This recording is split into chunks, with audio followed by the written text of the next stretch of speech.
हा हा हा हा।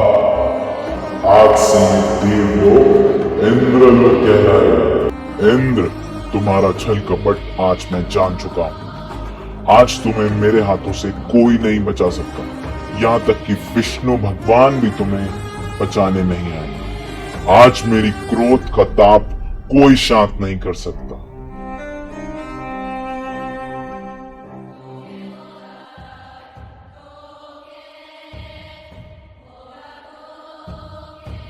आखिर क्यों सूर्यदेव इंद्रदेव के खून के प्यासे हो गए? अगर हमें ये जानना है तो हमें स्टार्टिंग से स्टार्ट करना होगा, फ्रॉम कश्यप ऋषि।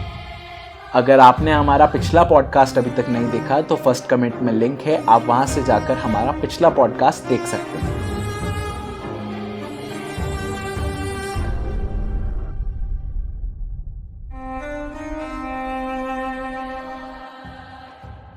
ऐसे तो सूर्यदेव के वंश और इंद्रदेव के वंश हमेशा से ही लड़ते झगड़ते आए, हर युग में ही लड़ते झगड़ते आए, चाहे वो राम जी का युग हो चाहे कृष्ण जी का युग। राम जी और बाली की युद्ध हुआ, अर्जुन और कर्ण का युद्ध हुआ। ये युद्ध सूर्यदेव और इंद्रदेव के युद्ध सेम है। राम जी सूर्यवंशी थे और बाली इंद्रवंशी, ऐसे ही कर्ण सूर्यवंशी थे और अर्जुन इंद्रवंशी।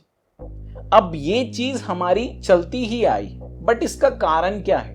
क्यों सूर्यदेव और इंद्रदेव के वंश हमेशा लड़ते झगड़ते आए हैं और क्यों सूर्यदेव और इंद्रदेव के बीच में लड़ाई हुई थी? आज हम इसके बारे में समझते हैं। सबसे पहले हम बात करते हैं कश्यप ऋषि के बारे में, क्योंकि सूर्यदेव और इंद्रदेव के दोनों के पिता कश्यप ऋषि।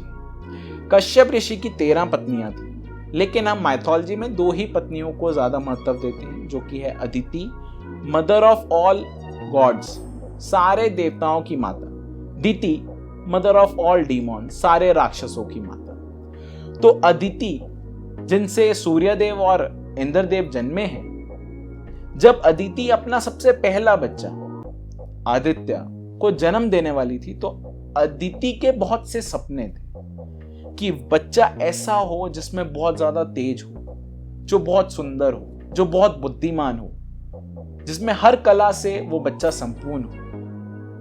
तो बच्चा जब जन्मा तो बच्चे में बहुत तेज था, मुंह इतना चमक रहा था, इतना सुंदर बच्चा, जो भी उसे देख लेते उसका दिल 2 मिनट में सूर्यदेव चोरी कर लेते। सूर्यदेव और आदित्य एक ही हैं। पहले सूर्यदेव का नाम आदित्य था, सूर्यदेव नाम बाद में पड़ा है। आदित्य इसलिए रखा गया क्योंकि ये अदिति का पहला संतान था, इसलिए नाम रखा गया आदित्य। अदिति से बना है आदित्य। तो आदित्य जो है ये हर तरह से हर फील्ड में बहुत ज्यादा अच्छे थे, भगवान से आशीर्वाद था, तेज था, बुद्धिमान थे, वेदों के ज्ञाता थे, सब कुछ सूर्यदेव के पास था। उसके बाद आते हैं वामना, विष्णु के वामना। अब ये जो वामना अवतार हैं, इसमें सबसे छोटे जो थे वो थे इंद्रदेव। इंद्रदेव जब पैदा हुए, इंद्रदेव भी बहुत सुंदर थे, इंद्रदेव में भी चमक थी, लेकिन इंद्रदेव उतने योग्यशाली नहीं थे जितने सूर्यदेव थे। अब बात यहां यह आती है कि दोनों ही साथ में बड़े हुए, लेकिन इंपॉर्टेंस जो सूर्यदेव को मिलनी चाहिए थी योग्यता के कारण, सूर्यदेव को मिलनी चाहिए थी घर के सबसे बड़े लड़के होने के कारण, वो सूर्यदेव को कभी मिली ही नहीं माता से और भगवान विष्णु से। इंपॉर्टेंस मिली तो इंद्रदेव को ही मिली हमेशा।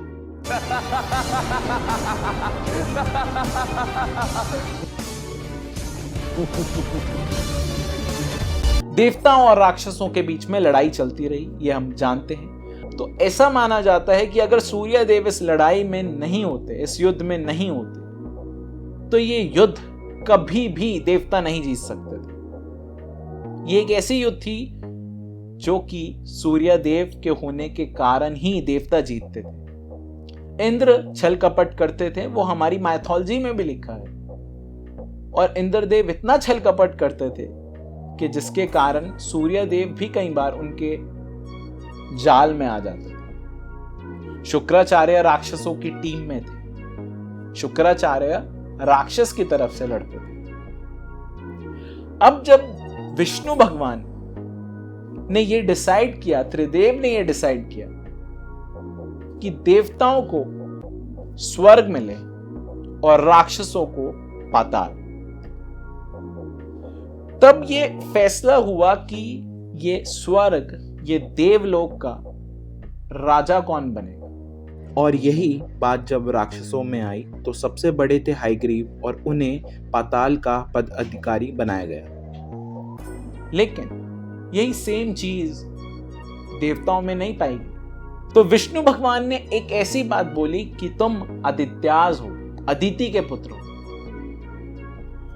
अदिति जो फैसला लेगी उसी से ही देवलोक का निर्धारित होगा कि कौन देवलोक का राजा बनेगा। इंद्रदेव ने मां अदिति को अपने जाल में पहला फुसला लिया और जब चुनाव हुआ तो सारे दोस्त, सारे भाई और मां अदिति ने सबने कहा कि देवलोक का राजा इंद्रदेव ही बनेंगे। सूर्यदेव सबसे ज्यादा योग्यशाली होने के कारण, सबसे ज्यादा बड़े होने के कारण, घर के सबसे ज्येष्ठ भ्राता होने के कारण सूर्यदेव को यह बात बिल्कुल अच्छी नहीं लगी, क्योंकि सबसे ज्यादा योग्य सूर्यदेव में ही था। अब सूर्यदेव बहुत ज्यादा क्रोधित हो और इंद्रदेव को यह बात कही कि इंद्र, मैं तुम्हारा छल कपट जान चुका हूं। आज तुम्हें मेरे क्रोध की अग्नि से कोई नहीं बचा सकता। यहां तक विष्णु भगवान भी तुम्हें मेरी क्रोध की अग्नि से नहीं बचा सकते। इंद्रदेव इस समय ये कहते हैं कि आज से ये देवलोक इंद्रलोक कहलाएगा। सूर्यदेव, सब कुछ मुझे ही करना पड़ता, क्या करूं? देवराज जो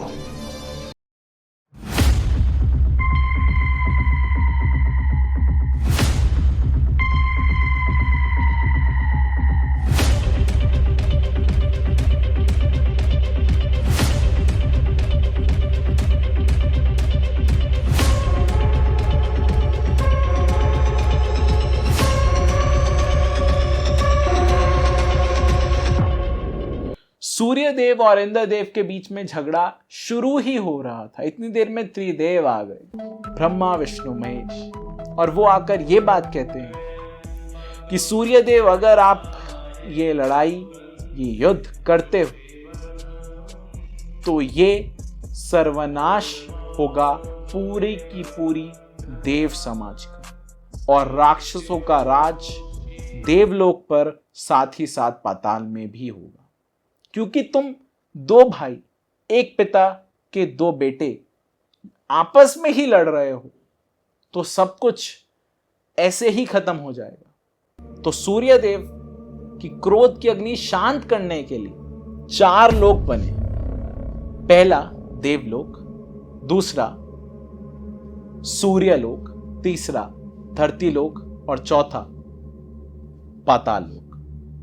सूर्यलोक को सबसे ज्यादा महत्व दिया गया और जो हमारा ब्रह्मांड है वो सूर्यलोक ही है। सूर्यलोक में सब कुछ समाता है और भगवान ने इतनी पावर दी है सूर्यलोक में कि सूर्यदेव अगर ये कहते हैं, अगर ब्रह्मांड में सूर्यदेव ना हो हमारे ग्रह भी एग्जिस्ट नहीं करेंगे। अगर ब्रह्मांड में सूर्यदेव ना हो तो देवलोक पर भी इंपैक्ट पड़ेगा, पाताल लोक पर भी इंपैक्ट पड़ेगा और धरती लोक पर भी इंपैक्ट पड़ेगा। ये सारी चीजें सूर्यदेव के हाथ में थमा दी गई और तब जाकर सूर्यदेव शांत हो कि सूर्यदेव के पास इतनी पावर है जो देवलोक के पास भी नहीं है। सूर्यदेव को ना ही कोई डिक्रीज कर सकता है, ना ही कोई इंक्रीज कर सकता है। सूर्यदेव को ना ही कोई मार सकता है, ना ही कोई जला सकता है, ना ही कोई वर्षा उन्हें शांत कर सकती है। सूर्यदेव को इतनी पावर दी गई भगवानों द्वारा कि सूर्यदेव सेटिस्फाई होकर ये स्वीकार कर लिया कि देवलोक के सिंहासन पर अब मैं सूर्यदेव कभी नहीं आऊंगा। और सूर्यदेव को सूर्यलोक दिया गया और इंद्रदेव को देवलोक दिया गया। जिसे हम इंद्रलोक कहते हैं वो देवलोक ही है। और स्वर्ग भी देवलोक ही है। भूलोक धरती लोक हमारा है, जहां हम रहते हैं, पाताल लोक जहां राक्षस रहते हैं। तो ये कारण सूर्य और इंद्र के बीच में इतनी डिफरेंसेस होने का कारण ये था कि जिस सिंहासन के सबसे बड़े दावेदार सूर्यदेव थे, वो सिंहासन इंद्रदेव को दिया गया और इंद्रदेव ने पहला फुसलाकर सिंहासन ले लिया। इसलिए अगर हम जन्म कुंडली में भी देखें, सूर्यदेव कभी अस्त नहीं होते। सूर्यदेव के पास इतनी ताकत है कि जिस घर में जाते हैं उस ग्रह को दबा सकते हैं, खुद कभी किसी ग्रह से नहीं दबते। सूर्यदेव को कभी कोई खराब नहीं कर सकता। इतने वरदान भगवान से मिल गए तो सूर्यदेव को कभी कोई खराब कर ही नहीं सकता। आशा करते हैं आपको आज का पॉडकास्ट अच्छा लगा होगा। मिलते हैं किसी नई वीडियो में किसी नए टॉपिक के साथ। तब तक के लिए मैं अपनी वाणी को यहीं विराम देता हूं। धन्यवाद।